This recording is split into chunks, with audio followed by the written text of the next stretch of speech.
Homeland Security and Intelligence Committees, Republican Congressman Peter King of New York. Congressman, thanks very much for joining us. So let's talk about this. The Sony hackers, they're threatening what they describe as another 9/11 type attack. How seriously should we be taking this threat? Well, Wolf, we have to take every threat seriously. Having said that, you can be sure the FBI and Department of Homeland Security and all our intelligence sources will track this down as carefully as possible. And right now, there is no credible evidence that there's a credible plot that we have to be concerned about as far as the plot itself. Having said that, it's going to be looked at and continue to be looked at very, very carefully. But right now, it appears to be a threat which cannot be followed through on. But that doesn't mean that we should let our guard down. We should take it seriously as far as looking at it, but we should go on with our normal, everyday lives. Do you believe North Korea is behind this threat? Well, to me, it's obvious. All the evidence is that a nation state is behind it.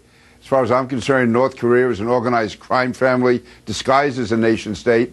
But it's not definitive yet as to who did it, but it's certainly a nation state. And if you're just, looking at the public record, certainly it would appear that if it is a country that did it, it would be North Korea. But my understanding is, certainly I'm not in a position to say that the investigation has been complete, but I think it's probably a safe assumption to say it is North Korea. If North Korea did this, they hacked the Sony computers, released all this information, is that an act of war?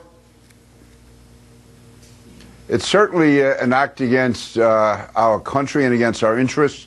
Obviously, an act of war has legal connotations.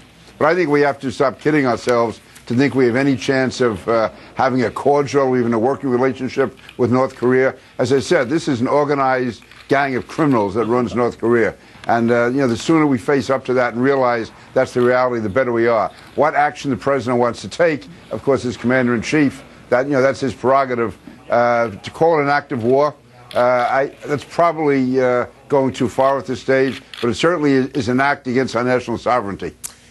Should this movie, do you believe, in the midst of all of these threats, be released on Christmas Day? And if it is, should security at movie theaters, at malls, elsewhere around the country be increased as a result of this threat? Well, I don't believe we should ever be backing down to these type threats. And as far as the security, I would leave that to the local police and to the theaters themselves as to what they want to do.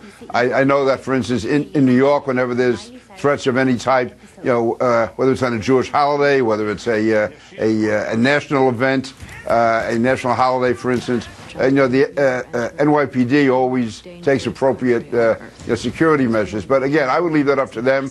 But I think the overriding point has to be, unless we have credible evidence, we can't be giving into these terror threats. Otherwise, they can be threatening us all the time, and they can stop every major event we have in the country. Would you go see this movie with your family?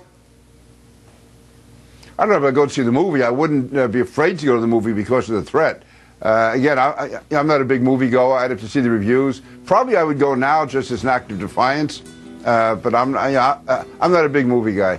This is a comedy, this movie. It's not a serious film. Right. It's a comedy, but obviously they're taking it very seriously in North Korea. They hate this movie because it shows that the leader, Kim Jong-un, is going to be killed, or at least the U.S. is going to try to assassinate him. Here's the question. Is it appropriate to assassinate a world leader in a comedy, in a film that's a comedy like this one?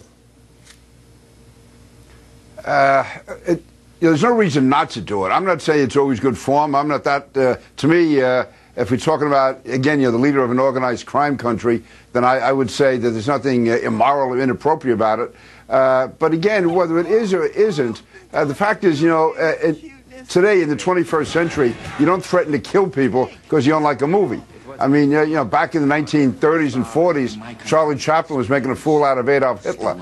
I mean, this is something that in a free society we tolerate. There's terrible things been said about our presidents and our leaders in movies, but we don't threaten to blow people up because of it. So really it's a question of, are you a civilized society or not? And North Korea is not a civilized society.